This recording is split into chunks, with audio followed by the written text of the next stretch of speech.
So I'm really actually going to talk about two things, triple equals and should. So I wanted to give you a little bit of history of what triple equals was before and talk about what we're doing with it now. And so most of my talk is just demos. Find the slide. There. Okay, so this is ScalaTest 1.9.1 that I'm going to show you. That's this guy. And all that triple equals did in the past in 1.0 was it was used to get a good error message. So if you have A is equal to 1 and B equals to 2, if you say A equals B and get false, right, double equals. If you say assert A equals B, double equals B, you get this exception, but it doesn't tell you anything about what caused the exception, right? So the idea of triple equals was if you use triple equals in the current Scala test 1.9.1, it actually gives you an option of string. If A did equal B, then you'd get a none back, right? Which means everything was cool. If A did not equal B, you'll actually get a string that is the error message that's kind of more useful, right? That's all it was. So then if you say assert A triple equals B, you would get an exception. If you turn there, I get an exception and it says that the test failed the test because 1 did not equal 2. Okay, very exciting. And that's all it was from the beginning. Right? That was just to give you a good error message. So as of 2.10, Scala has macros in, well, they're experimental right now, but it's a better way to get good error messages. So I was thinking that I wouldn't actually need triple equals anymore. I could deprecate it. So I'll just give you a quick demo of macros, which we're working on. Let me grab that one. So here is what it looks like with macros instead. This doesn't use implicit parameters yet. Nothing you've seen does.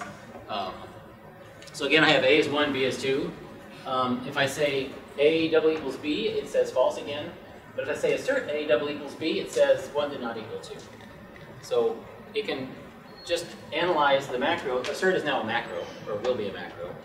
And it analyzes this expression and figures out what a good error message would be if it were to actually be false, right? So, but it can also do things like notice A is less than B. You can say 1 was not greater than 2. You could, if you do this one where it's A less than B and B greater than 3, you could do things like 1 was less than 2, but 2 was not greater than 3, right? So that's a better way to do it. And what I was thinking is that we don't really need triple equals anymore, but then several requirements came along, and so triple equals is now doing a lot of other things, and mostly it's using implicit parameters. So, so let me just give you some demos on that one. The main, camel that broke, or the straw that broke the camel's back, was this one client who is using ScalaTest and had a situation where in the past they were not boxing things, and then they refactored. They did a big refactor, and now they were boxing those things, right? So they had a bunch of existing code where things weren't being boxed, this kind of thing, and I can't say exactly what it is, but and a bunch of tests where you didn't need to box and unbox them. And now suddenly all that stuff was broken because now you have to actually box and unbox. Okay, so it looked kind of like this. You can find the top here. So I just have a class box, and it can have a value inside of it, any type t. So box has a type parameter t, right? And then I've got, I can make little subclasses. I have a name, which is a string, and age, which is an int. Right? So that's what, they have that kind of thing, and they have hundreds of them. And then you can put them together into something you store in the database, which I'll call person entity has a name and an age. Right? So that's the sort of thing they were doing. And so they had tests all over the place doing things like assert niece.name is equal to Alicia. Right? Like if you look inside Alicia, the name of Alicia, the niece person entity has the Alicia name, but actually what's inside of there is the boxed name. right? So this now failed with name Alicia did not equal Alicia, right? And they, I mean, it fails with it, except it fails and you can go fix it, but this was all over the place and they were just taking, it's caused them a lot of pain to try to do that, and what they wanted was that to not compile, right? They wanted a type error if the types were not consistent, right? And this is the same thing with, you know, this kind of thing where before the age was just an int, now it's a boxed int, a box event, and so this also would fail with age 19 to not equal 19. So what they have to do now is say niece.name.value to get the value out to unbox it, or just box the other side, right? Either one of those would work. Wait, I missed something. Why is it before and why is it different? Before, this was at a client, and they changed how they were doing something to do with their stuff, which I can't really say what it is. So after they changed it, all these things had to be boxed. Before, they did not. So all the existing code they had was not working. And so they had to find all the places where they needed to box and unbox, and it was causing a lot of this assertion, this triple equals thing was causing them pain because they really wanted to have this be a compiler error. Okay. So another thing that like would happen is if you just say niece.name, in the past that would be string. Now it's name of it's actually a type name. So this type entrance had changed, and they would have to do this to actually get a type error, right? A lot of times they did not, right? So that was also causing the pain. And so because of that, they said, well, why don't we make this convenience boxing and unboxing implicits that people can decide to actually import if they want to have like things like that, this type error right here on top fixed automatically. So this one right up there, if you say name colon string equals niece dot name, that would actually implicitly convert the string to a name, right? Because of this implicit conversion. But you'd still, even when you do that, so now this thing works because it implicitly converts the name that's boxed. It implicitly, it just unboxes it essentially. But this still failed because triple equals was working on any, so it compares any to any, so it's not really looking for a string, so it doesn't know to unbox it, right? So they also wanted the option to use those implicit conversions, right? The convenience ones, that if they did that, that it would actually apply that implicit conversion and implicitly convert this side, this side, and unbox it so that it would succeed, right? So would you say that triple equals was too smart? It were too smart? It was looking too deep with structural equivalence? I would say it was too dumb. It was really simple. All it did was compare anything with double equals. It actually did one other thing, which was if both sides were arrays, it would call .d1, right? Okay. So so anyway, that was sort of the requirement. Let me go back to my page, and there was another. So that was one requirement. And there was another one, which is they are also, these guys, same client, a lot of these came from that one, but they had stuff that was calling into C programs and doing number crunching and getting results back. And for some reason, sometimes they wouldn't get exactly the same result, right? So let me go to the top of this guy. Actually, let me just make sure I don't have anything that I don't want in there. Okay. So for example, if they were usually getting 12.0 back as a result of a calculation, every now and then they'd get 12.0000001, which notice this actually gets turned into a 2 here for some reason. But they would get something that isn't exactly expected, right? Most of the times they would get the 12.0, but every now and then it was kind of weird. They would get something that isn't exactly 12.0, but they didn't care. It was close enough, right? So what they wanted was to do, they basically wanted to do this with a little tolerance. It says it's close to 12.0. And there's a way in matchers to do that. You could say occasional result should be 12.0 plus or minus 0.00001, right? And it will be okay if it's within that tolerance of 12.0, right? There's no way to do it with assertions, so they really wanted to do it with triple equals. Right? They really want to be able to say, like, plus or minus 12.1 here, or 0.1, right?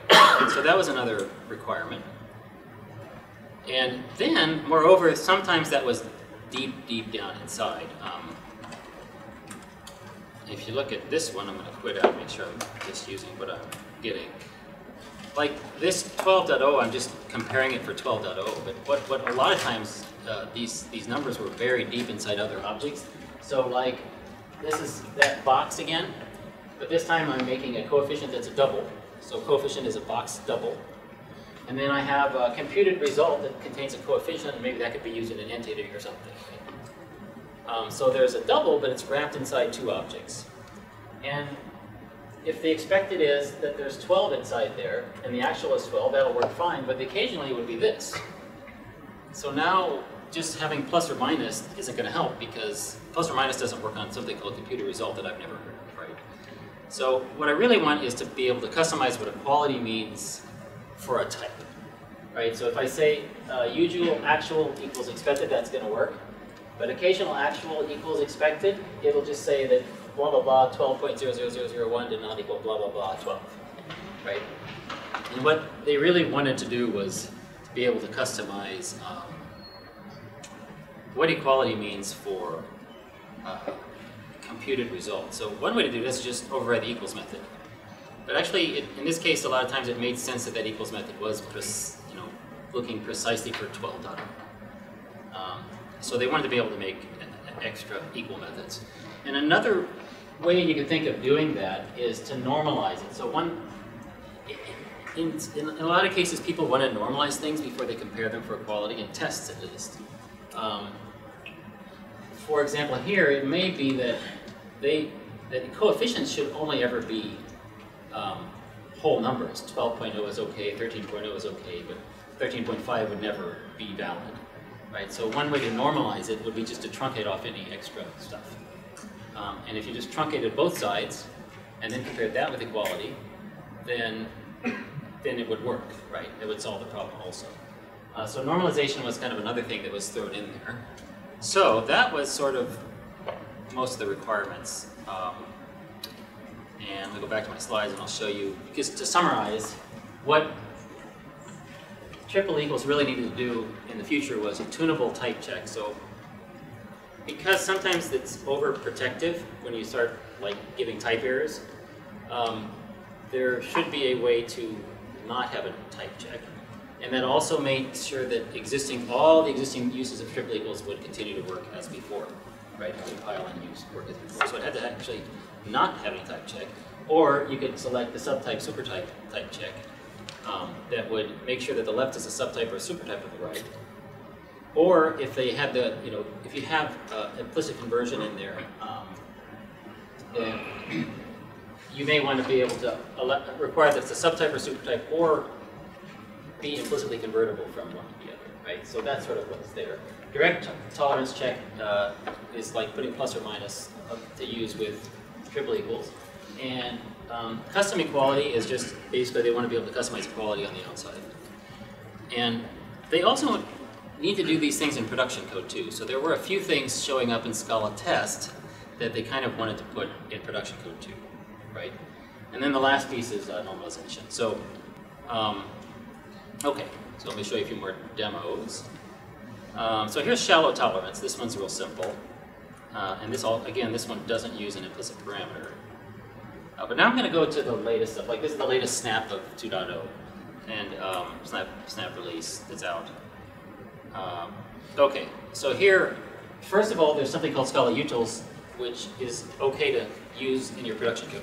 So it's it's a very small, it's just one package, and it's just a handful of things where you could use in your tests, but you could also use it in your production code. That way you don't have to include the ScalaTest in your production code, which is a bad idea, right?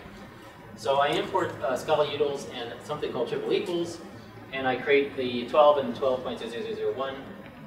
If you say use usual actual triple equals 12, I get true. If I say the occasional actual equals 12, it's false, right? So what I can then do is I can just say plus or minus. Let me go like this. If I import tolerance, then I can do that sometimes. So that's a way to directly say I want to check something with tolerance. You can use this in production code. So that plus or minus spelled out, I deprecated and replace it with this symbol. The old one will work for a good while, but that's the new symbol. And then, so that's simple, that's direct tolerance. So then there's something called normalization. And this will be my first demo of a way that I used implicit parameters. So get that to come up. All right. So I have my old box, and I have the coefficient, same thing, computed result, same thing. And I've got my expected is 12.0. And I have my usual actual and my occasional actual, right? Same old stuff. And if I say triple equals between usual actual and expected, that's always true. And when I say occasional actual, that should be false, right? So what I'm going to do is I'm going to create a normalization. I'm going to define a way to normalize this type. And that is a type class, and I'll show you the syntax of it here, or the structure of it. It's just simple. It says I can define a normalization of A by implementing this one method called normalize that takes an A and returns an A. So you might imagine one called lowercase that takes a string and returns it lowercase as a way to normalize strings. Or one called, I don't know, normalize XML that takes an XML node, gets rid of all the spaces between the elements, and returns an XML. Right? It's the same type. It's just transforming it in some way where it makes sense to compare it for equality after that. So I did that for this this guy, and all I did was call .floor, which is over here. That's how you truncate off. I think that's how you truncate off all the. There was no Scala documentation for that one, but it sounded like it did seem to truncate off at 0.000001. So that's all I do is I say the way to normalize a computed result is to floor the double that's inside the coefficient that's inside the computed result, right? That's how I normalize it. So then what I can do is if I import norm methods, then I can just say .norm, and that's how I normalize it. So I say occasional actual .norm is equal to expected, and that's fine. And I could actually just normalize both sides, right? And if I don't know if the right side is normalized as well. So the way that works, let's see if I have a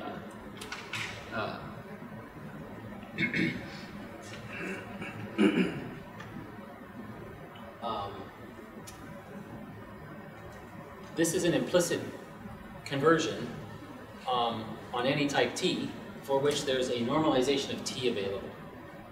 Right, so this is the implicit parameter, and it's type class. So basically, I can call the norm method. This adds a norm method to anything. That any type T for which it can find an implicit normalization of T. Does that make sense? So that's the only reason I can call .norm on anything. If you make a lowercase and make that implicit, then I can call .norm on string, right? Okay, so that's how it's implemented. And so over here, what's really going on is there's an implicit conversion adding norm, but that requires an implicit parameter, which I'm providing up here, this implicit def computed result normalization. That guy is being used by the implicit conversion that adds norm. And it also, so it enables me to call norm, and also tells me how to normalize something. So it does sort of two roles.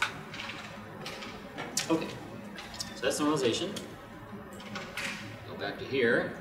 So that last thing up there, whoops, that I moved, this guy, this is kind of a general thing you might want to do. I mean, let's say you got 100 of these and you want to normalize both sides, your hands are going to hurt typing .norm all the time, right?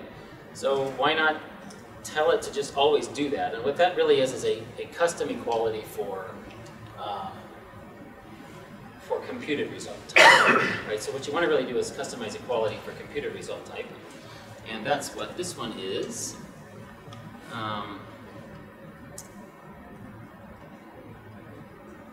Okay. I'm going to just, for the heck of it, quit out and make sure that I don't have anything above that I'm inheriting. Basically, when you put these implicits in scope, if you don't exit, they'll still be in scope. All right, and I just want to make sure I'm demoing what I think I'm demoing. Okay, so this time, again, I have my box and my coefficient, my computer result, the same thing. The same expected, user actual, occasional actual. And I have this thing again. This is the same computed result normalization that I had before. And I imported norm methods again.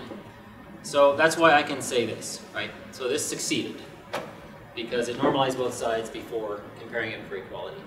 But I want to get rid of the dot norms. I want to really actually be able to do this, where I say, you know, when you see triple equals used with a type computed result, normalize it the left and right side before you compare it with equality, right? With default equality. Okay. So what you can use there is an equality type class, and I'll show you what that looks like first. That one's also pretty simple, and really what it is it's really the equals method in Java lang object moved outside of the class you're comparing with equality.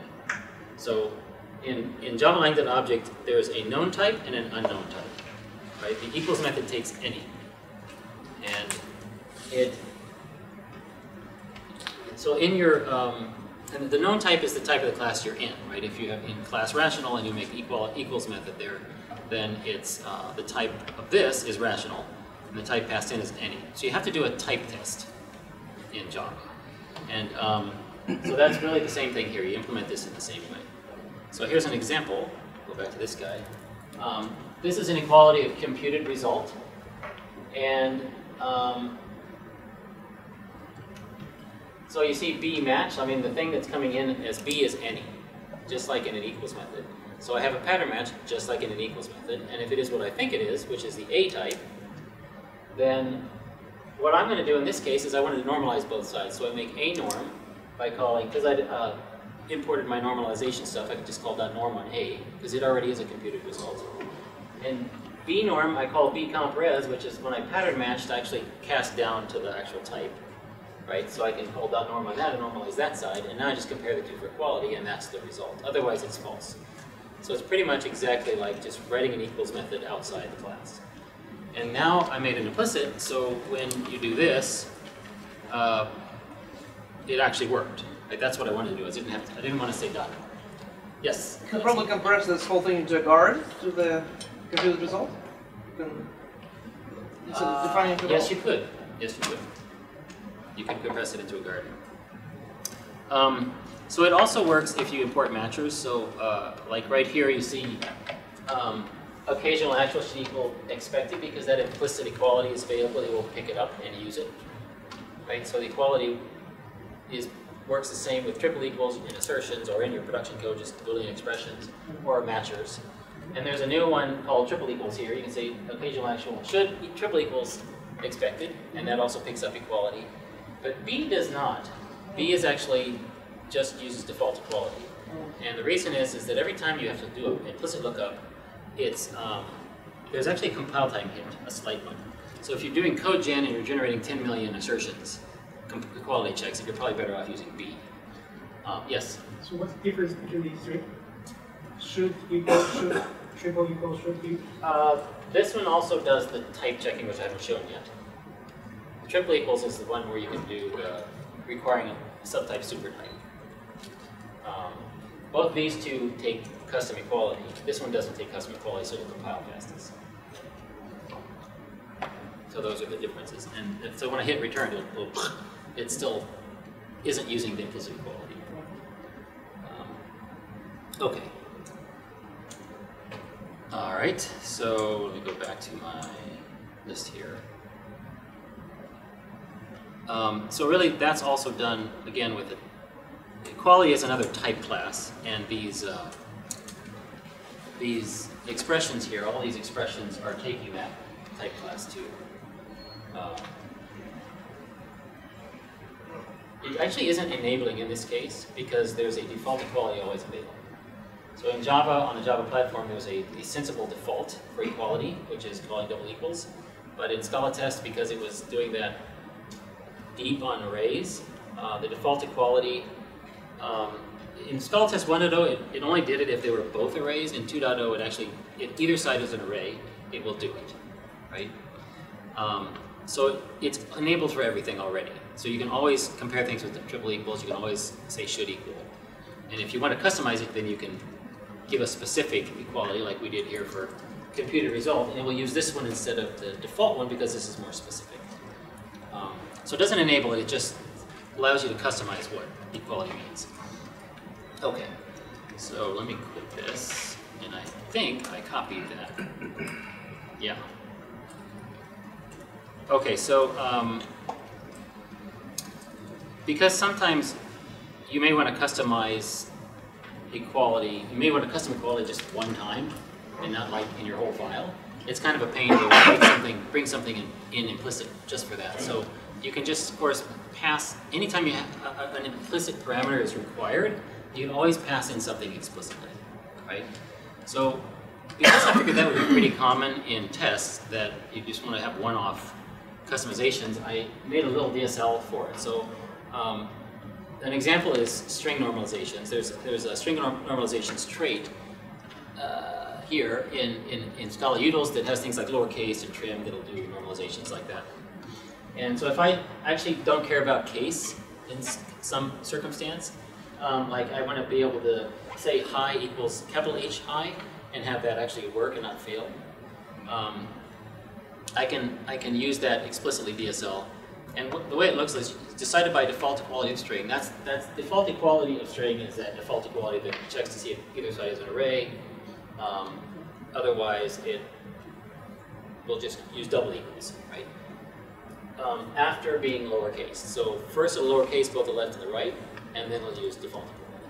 That's what that means. So now I've brought that in scope implicitly. Like if I'm going to do it a lot, then I might bring this in as an implicit. Now there's an implicit equality of string. The type of that is, well, normalizing equality is a kind of equality that normalizes first and then you have equality. But that's what it is. It's equality of string. So therefore it'll be picked up here, here, and here. And that's why I can compare without caring about case, right? I mean, another use case I think that it could be common is XML. If you want to write it like a literal XML, it often won't have the same structure exactly. It won't equal the XML that you care about because you have a few extra white space, right? So you could put an implicit XML equality that normalizes them by getting rid of that white space, right? Or just compares them without looking at the white space. This is beautiful. This is fantastic. Oh, well, thanks. Well, it gets. Well, I think I should have stopped right there. It gets really complicated after this. Okay, let me quit and come back. So, if you're only doing it once, though, it's nice to just basically you can use that DSL right where the implicit parameter is needed. So here, I think I have the same thing. Let me just go back to see what I have. I start. High should equal high with a big H, of course, doesn't work by default. You can just say high should equal high after being lowercase, right? So lowercase in that case is a normalization of string. I say after being lowercase, it gives me an equality of string that normalizes both sides first with that one, with lowercase, and then that's what's used. Now, I'm just providing an implicit parameter explicitly, right? So the same thing is, you can use it with the same, like these other syntaxes, like high should equal high, of course fails without, by default, but you can say high should equal high after being lowercase and trimmed. Oh, wait a minute, I stuck a space in there. There's also a space. So you can say, so there's also trimmed, which just trims the string, and that's how it normalizes it. So you can say after being lowercase and trimmed, and that's how that works. And it also works with assertions. It works in your production code with just Boolean expressions, right? It's really all the same thing. Okay, so that's explicitly. Okay, so let's look at type checking. So one of those requirements was they wanted things to not compile, right? And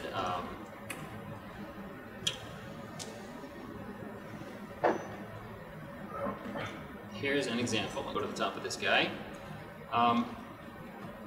I've got my box again, and a name and an age again, and person entity again, same one, and I make an Alicia and a niece and a nephew. These are my niece and nephews. And this thing works, right? If I say dot value and equals Alicia, that's fine because I've actually unboxed it by hand.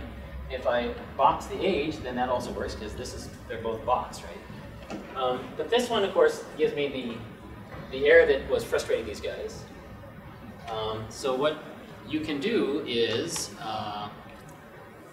instead of using triple equals, you use type check triple equals. And it means the same thing, except it may not compile. Right? So it does all the same thing. It does plus or minus, it does its custom equality, and everything you saw, normalizations. But it may not compile if it doesn't like the type constraint. It actually adds a type constraint. So I'll show you how in a sec. It is yet another implicit parameter, but this one isn't a type class. So what you'll get now is a type error. So it'll say types name and string do not adhere to the type constraint selected for triple equals and not equals equals. Right? Instead of it compiling in at runtime sometime later, it gives you an exception. Right? Same thing for this one. Get the same similar kind of type error. And but now, when I do the thing that fixes it, why that does compile, right? Because now in fact, these guys are exactly the same type. In both types, well, the top one is a box of string on both sides. The bottom one is a box of int on both sides. But what the requirement is that the left is either a subtype or a supertype in the right. And a type is a subtype and a supertype of itself in Scala. Right? So the proof of that here is I can actually add a type description. You can actually add these type descriptions to things. And so now the type of this expression is actually any. So because any is on the right and box of string is on the left, that actually any is a supertype of box of string, right? So that actually passes this constraint. And it can be on the other side too. So here I've converted the left side to any. The right side is a string. So does that work? Needs to enable value. Yes, this was actually unboxed, so then it's a string. But I make it an any, and now that's a supertype of this one. So that's kind of an example of it can be overprotective because sometimes you may actually have it not compiling and you want it to compile. You can always get it to compile by saying it's an any or some common supertype, right? Okay. All right.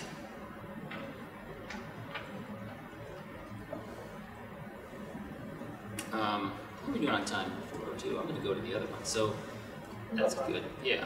There's one I wasn't sure I was going to make, so I put it at the back, but I'll put it here. So that was basically enabled by this constraint, which I said isn't a type class because it doesn't just have one parameter. But the type check triple equals, like regular triple equals, takes inequality of t for the left-hand side. Type check triple equals actually takes a type constraint of a comma b, and a is the left side and b is the right side. Right? So so if you don't pass the type constraint, then you can't compile because I'm requiring an implicit parameter of this type. And so how do you get one in type check triple equals? It actually provides one if the left side is a subtype of the right or the right is a subtype of the left. Right? And that guy, the guy that provides that, takes an equality that's used to implement this R equal.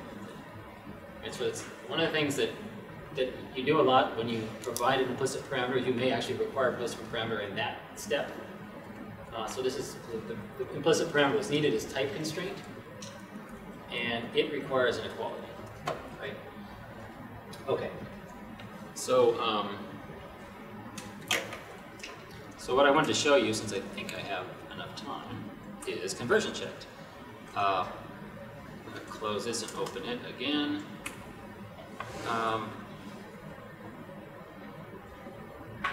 And wait for things to get going there. There's a lot of stuff here. So, okay, got my usual stuff. I'm going to skip down to where the new stuff starts. Okay, so here's type check triple equals again. And it doesn't allow niece.name to equal Alicia, right, as it did before, because I need to unbox. So what I might do is try importing this convenience unboxing implicit conversion. And it still doesn't work because type check, it has to be a subtype or a supertype. And in this case, this is a string, and this is box of string. It's not a subtype or supertype. So it won't compile. And that's actually what type check triple equals means. It's supposed to do that, right? But if you wanted to actually let implicit conversions be applied, you can use a different one. And here's another example of where it can be kind of overprotective. Actually, this is a better example. If you compare an int and one a long, it actually doesn't compile under type check triple equals because int and long are not subtypes and supertypes of each other. But actually let that compile, it would succeed. But there is an implicit conversion from int to long. It's a widening conversion that's provided by predev. So if you actually allowed that implicit conversion to be applied to int, then they would both be longs, and it would compile, right? So that's what conversion check triple equals does. So if you import, actually, before I get to that, I could get it to compile by doing this little trick of widening, making one of them a supertype, like picking a, and now anyval is a supertype of int, and anyval is a supertype of long. Either way, it will work, right? Okay. But if I import this guy, you see I'm bringing in conversion check triple equals. That one loosens the type check triple equals constraint. If it's a subtype or supertype, it'll compile. But if there's an implicit conversion from A to B, it will also compile. And it will compile, and it will actually apply the implicit. So in this case, where I say niece.name equals Alicia, Alicia's a string, niece.name is a box of string, and that one implicit conversion takes a box of string and gives me back a string. Right? So I actually have an implicit conversion from the left side to the right side, or A to B.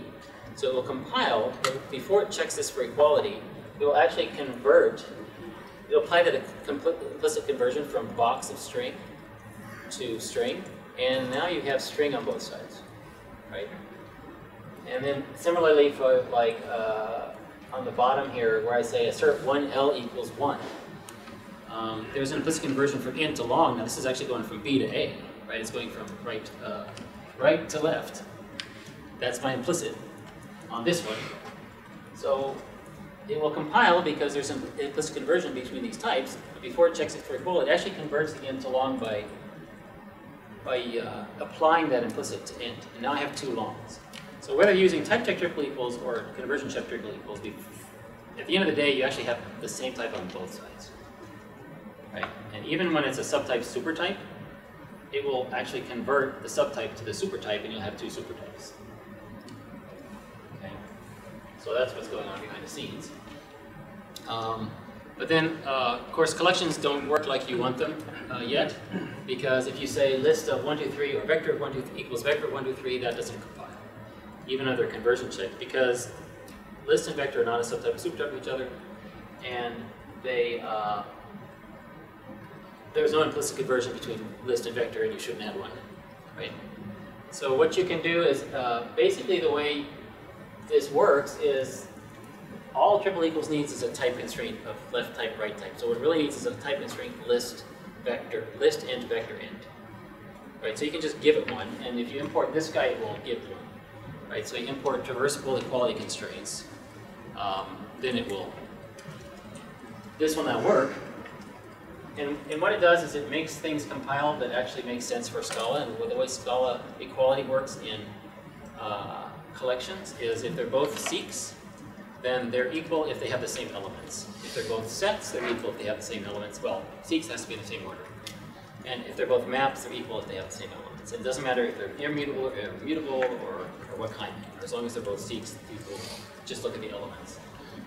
So this one compiles and actually succeeds. This one shouldn't compile, and it doesn't. So if you try to compare a list with a set, it actually gives you compiler error. Because that would always be false at runtime. So what you can do is actually make your own equality constraints for your own types if you need to. I think most times you don't need to, but you can. Right? And the way you do it is you provide implicit equality constraints of A comma B for your types. Okay, so that's conversion check triple equals. And okay, great. So the last bit. So let me actually go forward on my slide a little bit. The other thing I want to talk about, yes? Oh, neat. I forgot you did the question. That's all right. Yeah. I like rule breakers. I was just seeing who would actually do that. Do you have like a macro, or have you thought about a macro that would, like a version of assert that would treat the equal like Yeah. equal? I have thought about that, and the concern I have is I really hate to use macros to change semantics of Scala, especially double equals. But that's definitely something that should be discussed. But my intuition has been that macros I'll use to do things like get better error messages and give type errors where I couldn't otherwise give them for things I don't want to compile, but not change what things mean out from under people, because they'd have to really know. I mean, if they look at the code, you would have no idea what anything means if you change what things mean.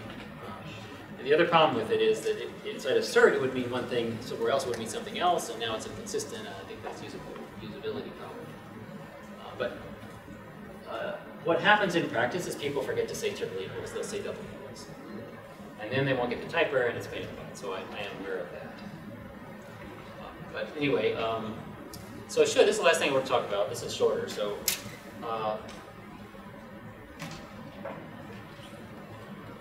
the way this worked in 1.0 was implicit conversions. And so when I first encountered implicits in Scala, implicit conversions made sense to me, but implicit parameters, I wasn't quite sure what I would use them for. I wasn't sure what they were intended for. And over the years, I found that they were very useful, and in fact, maybe the preferred way to do things a lot of times. And so a good example is how matchers were implemented in 1.0 versus how they're implemented now. So in 1.0, the way it worked was there were implicit conversions on different types that would enable different syntax. So it makes sense to say list of 1, 2, 3 should contain 1. And I'll just type that into the thing here to show you. This is the 1.0 minded. This is going back to 1.0. If I say list of 1, 2, 3 should contain 2 or something, that makes sense. Oh, wait a minute. Import ScalaTest. I'm not sure what I have imported. Should matchers. Okay, so that compiles, but if you had like 2 should contain 2, that doesn't make sense.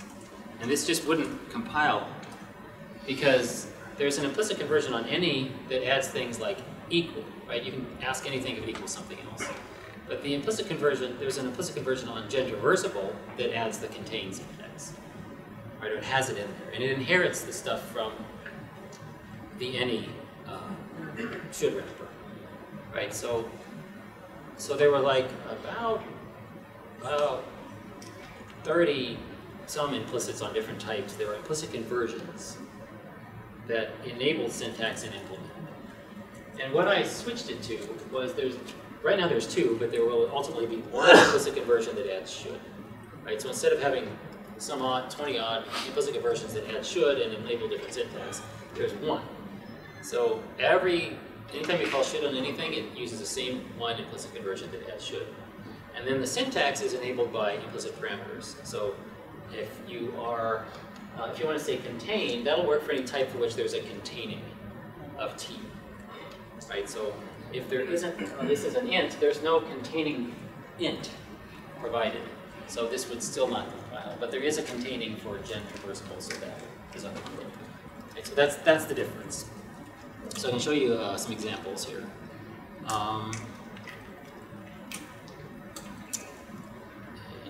This is back to blue. Blue is new. So the other thing about contain is that people wanted to actually customize equality for a custom way to determine how containership is determined, to decide how what containership means. So these guys actually use equality. So if I say list of hi ho should equal hi, that works. If I say hi with capital letters, it doesn't. But if I bring in an implicit equality like I did before, where it doesn't care about case, when I say list of hi ho should contain hi with a big H, it actually works. So contain also uses the equality type class, and you can use it with the explicitly DSL too, same thing. And then it's Also, I thought it made sense to enable this syntax on options. Now that I can make containing of t, it's easier for me to make it available for more things. It was simpler. It's also simpler for you to make it available for your types, right? So, so you can say some high, you know, an option should contain high, and that means what you think it means, it works. It also, notice there's a capital H, so it's using the equality of string in this case, just like everybody else. And there's a one of and a none of, right? So I could say list hi-ho should contain one of these guys. Well, you could say that about option too, right? You know, it contains one of these things. None of these guys, you could say that for list or option. But it doesn't really make sense to say all of, right? So it makes sense in a list. I say a list hi-ho should contain all of hi-ho. But this would make sense to really say because it would always be false. Because a list, an option can only contain at most one thing. And I'm saying it has to contain all of two things. So it doesn't compile, and the reason is that all of requires an aggregating of t type class, and I don't provide one for option. Right? So you basically turn on and off you enable the syntax with implicit parameters, the presence of it. Okay. So that's my last demo is just an example of the end. I'm going to quit and enter again, make sure I have fresh stuff. I just want to show you how you would enable on your own syntax. So there's this box thing I've been using. Boxes contain things. Why don't we enable the contain syntax on box, right? The way that looks, I can go up here. Okay, here's my box, name, age, same thing, Alicia. If I say name should contain Alicia right there up on top, it doesn't compile because there's no containing of name, right? And what I named it containing because sometimes it was easy to name a type class, like length, the length of bridge or something, but containing is like a type class that defines the containing nature of something. So this is the containing nature of name, and name contains strings, right? So, so what I'm going to do is actually make an implicit, where are you? Containing a box of an E. And this is starting to look kind of hairy, but what it's really doing is it's capturing both. It's capturing the type parameter as E. So you say there's a type E, there's also a type big BOX that is a subtype of our box type. And the type, let me skip that for a second. The type I'm getting back is a containing a box of E. So if I want a containing a box of string, then E is string, right? And then I need to actually implement these three methods. So let me just show you real quick the type, the Scala doc for it. I think it's this one, yes. So here's the containing class. There's a bunch of enablers here you'll see over here. I can't say it. Aggregating, collecting, containing, definition, emptiness, existence, key mapping, length, messaging, readability, sequencing, size, sortable, value mapping, writability. Those are all the enablers for the matcher syntax that we have so far. There's going to be one or two more. But it just has these three methods, contains, none of, and contains one of. And then in the companion object, which is where they went, and that's important, I'm going to skip over to the companion object. That's where I actually provide the implicits. Because one of the nice things about implicit parameters is you can actually create a new type, like containing. And the compiler, if it doesn't find it in space, like inherited or in scope, it will look in companion objects of things, including the name of the type class. So you can actually provide your ones there. And it makes the compiles fast most of the time, because if you have something in scope, then every time you do anything that requires an implicit, it has to look there to make sure that one won't work.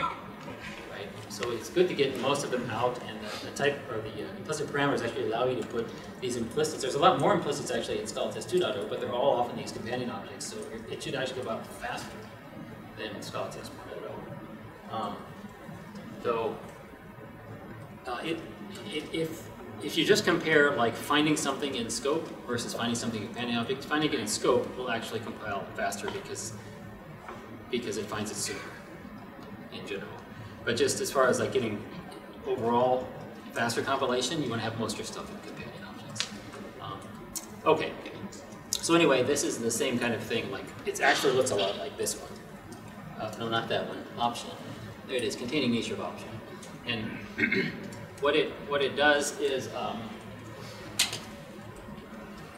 it takes an equality. So here's another case where this guy's providing a type class. It's providing a it is a type class, an implicit parameter, and it's requiring its own implicit parameter, which is an equality of that type parameter.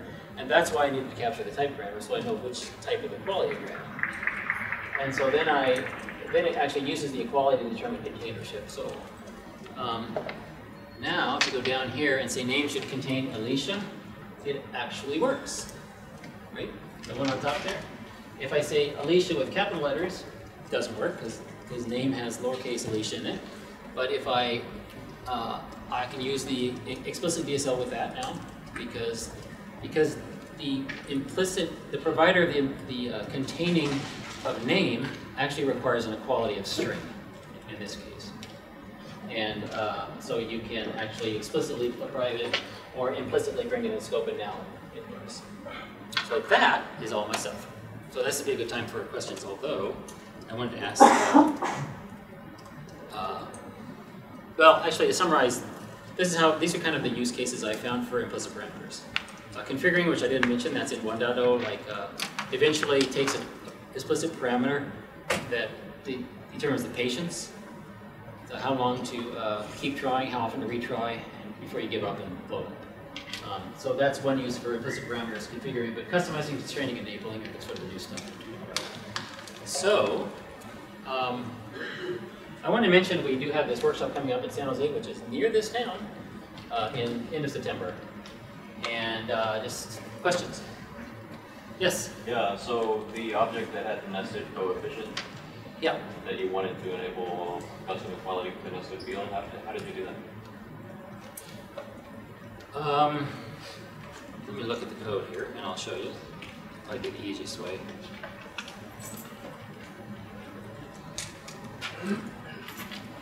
Not that one, which one? Demos, there it is. You just make it really big here. What was it? It was the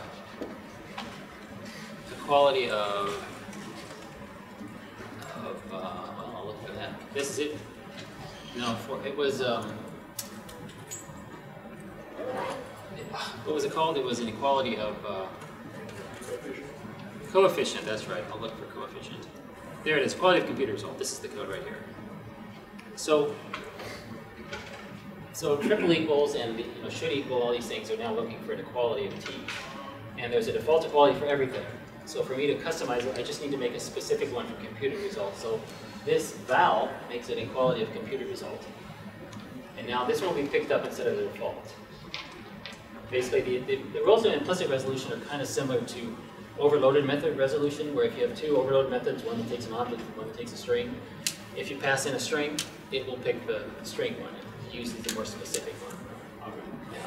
So all I had to do was place this in scope, and it would pick this up instead of default. And what it does is, it just is an R equal method that's written very much the same way as you would write an equals method in Java language. Right. No, I was thinking there was another field inside of computer result. The computer result contained a coefficient, which contained a double. Right. Like the C, I think it's called. Right. Oh, you know what? I normalized this one. So if you look up at the normalize, I'm actually using the normalize one here, which is just grabbing out this coefficient from the one passed to it, flooring it, and then rewrapping it. That's how I normalize it.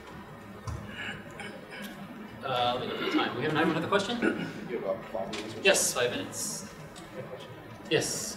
So you mentioned that from 1.30 or 1.9 to the new versions, the one thing you changed is from implicit conversion to the implicit method. Yes. So of course the method, the implicit method also uses the conversion as well. So I was trying to find out what exactly the difference is here. Okay. So he's basically asking about the differences, like what is the main difference between them, and what I think what I learned over time was that implicit conversions are good to add methods onto things. So I add triple equals with an implicit conversion, I add .norm with an implicit conversion.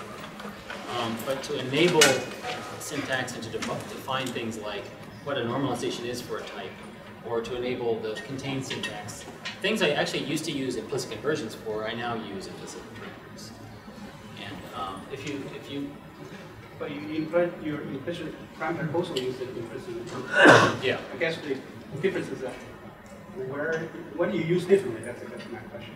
What I do is differently between 1.0 and 2.0. Yeah. I think the main thing is, the main way to see it is in how matchers are implemented. In 1.0, matchers are implemented with about, I think, 20 to 30 implicit conversions on different types. And that those implicit conversions enable the syntax that makes sense for those types. And if you look at 2.0, it's right now 2, but it will be 1 implicit conversion. So I took 3 implicit conversions and changed it to 1. But then I added a bunch of implicit parameters. They're often companion objects. So it should compile faster, I'm hoping. Anybody else? Yes? Is 2.0 ready? Is it stable enough at this point It's the, that you can use it regularly? yeah, it's very stable. Okay. So we release something almost every week. It's called Snap. It's not a snapshot, so it's a stable. I mean, it won't change out from under if you use it. So a lot of people are just following along that way. But what an actual release of ScalaTest means is I promise not to break your code until the next 2.3.0 or whatever, to a great extent. So the next main release will be milestone 6, and really the problem is I could release a milestone 6 today if I could get the documentation done. So yeah, I need to get it out. It's been a long time since the last milestone. So let's see, one more maybe. Going once. All right. Well, I didn't say going twice. Going twice. Gone. All right. Well, thank you for coming.